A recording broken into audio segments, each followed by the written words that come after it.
Welcome back to Sunrise. Today, continuing our focus on ways to improve our power situation in the country. We still have Professor Olu Lafe, who is a professor of engineering and chairman, CEO of Midatco Group.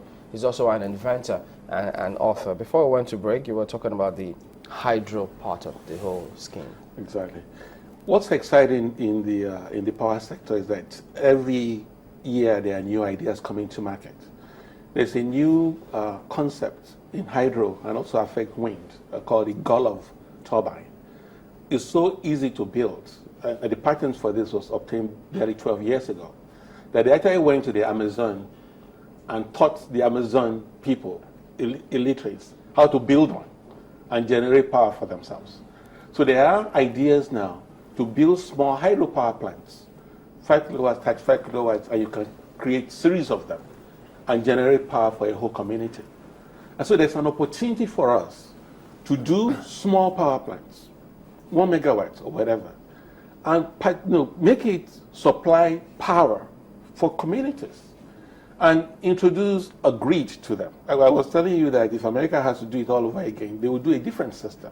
And so they're getting behind the idea of distributed generation.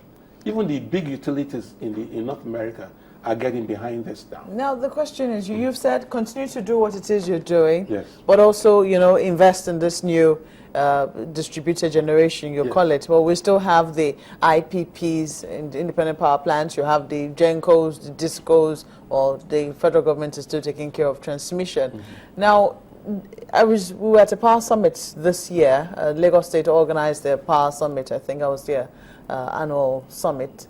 And they say that the greatest achievement, they believe, is the fact that power has now been decentralized. And they have started experimenting with that. So in Lagos, you do have some units, the Lagos State government generating power for certain areas, but they're still relying heavily on gas, which they're purchasing from gas companies.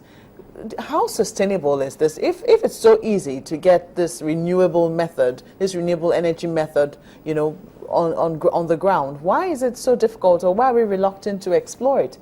Why do we still seem to be waiting for this big architecture to work? Well, I think it requires a change of philosophy. I think what we are doing now, you do it, you don't stop it. With the microgrid system, you are actually going to reinforce. I just told you that a 12 megawatt solar plant was put together in Ohio in 12 months. So if you want to do rapid development of the society, what you want to do is to do a lot of small projects several times in parallel. So in the process, I'm going to talk about jobs in a moment. You create a lot of jobs. You create microsystems. It's like creating a network of grids.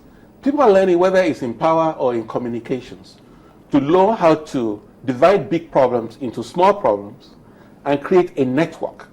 So that, for example, your area here, we have a power plant. The adjoining community has a power plant. If your power fails, if your network fails, you begin to tap from the others. So you create this web and all that. And it's affected everything we are doing, even communications.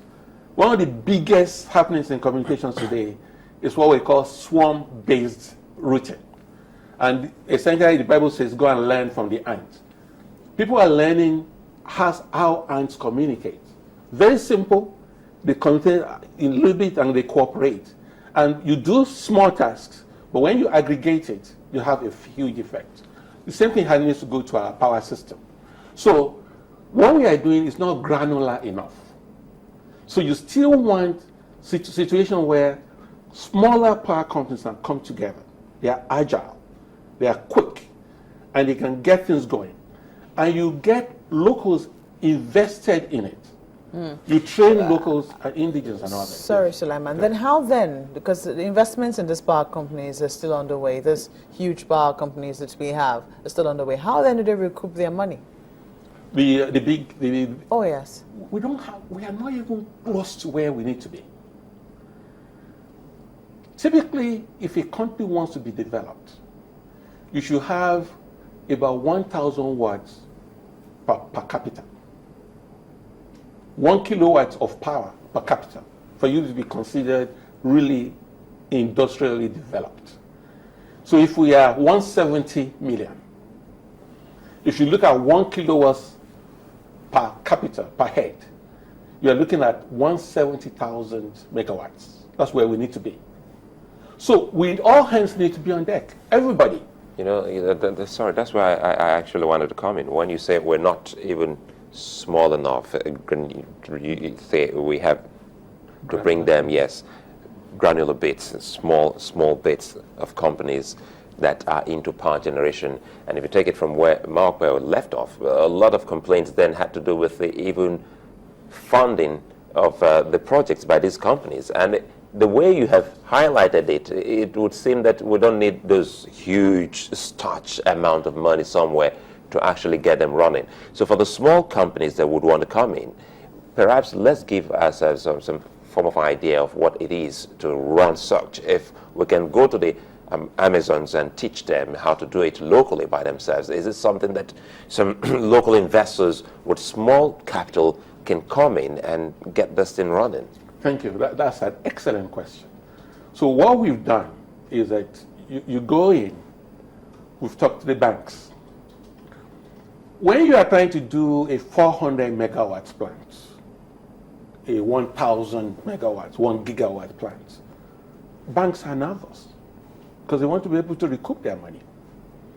But if you say you are building a 500 kilowatts plant or a 1 megawatt plant for a place, and they see that the people who are involved are people who are credible and all that, local banks have been saying, if you create such a small company, we will be willing to put in 80% of the capital cost. Now, if you can do that, it's fantastic. Let me tell you something. I read a report a few months ago. Nigerians are spending 450 billion naira every month on recharge cards. 450 billion naira Yes. on recharge cards? Yes. That's for their phones? Yes. Not every year. Every month. $3 billion. There was a big retreat, and this came out from a major stakeholder in the industry. They are spending more money on recharge cards than what they are spending on kerosene, on diesel, on other things. 450, $3 billion. In the power sector roadmap, they were talking about spending at least $3.5 billion, every year. Maximum $10 billion every year for 10 years to get to 40,000 megawatts. Nigerians today are spending $3 billion every month on recharge cards. What that tells me is that if you mobilize Nigerians to have an interest in this, where I know that I can invest 1,000 naira of my money, and in 6 months or in 12 months, I'll get 1,000 naira plus back, we can solve the power problem. Because if I know you are going to my village in Ondo, and you are creating an Ondo power company, and I know doing that is going to give power to Ondo, I have an interest. It might be 10,000 naira I can put in. It might be 1,000 naira I can put in. It might be $1 million naira I can put in. But there will be a local farm that is solving a problem in my local government area. So that means local governments across this country, no matter the challenge that they say they have with receiving funds, some of them say their funds are inadequate, they can actually invest in power in their own capacity. Thank you. Exactly. And what you will do, you train local indigents to run the power. Let me tell you how real this is. About 4 years ago, we signed an agreement with Dr. Olufaye, the governor of Ondo State, to create this technology village. And I give this governor a lot of credit. He went around the 18 local government areas of Ondo State and recruited graduates who are unemployed. We camped them for 6 weeks, taught them software engineering, taught them fundamentals of renewable energy systems. By the time they left, they have built almost 20 solar power plants in Ondo State today. By themselves? By themselves. The quality in this book, Abolitionism, there are pictures of their work. The quality of their work has been so good that some people went online and felt the governor brought Germans to build them. When American University in Yola wanted to consider renewable power system for their campus, they called the kids we trained in Ondo to go and do the energy audit.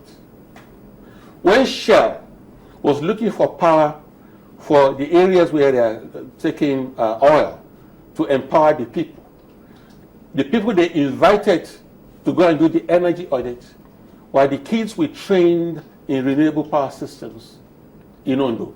How were they able to deal with the issues of administration and management? Fantastic.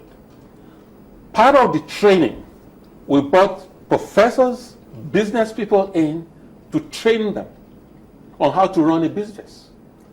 We didn't just teach them circuit boards. We taught them the fundamentals of this.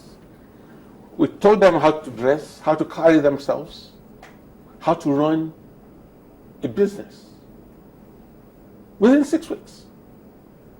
That shows me the potential in the country. So I'll go to every local government area of the country. I'll set up at least a power plant.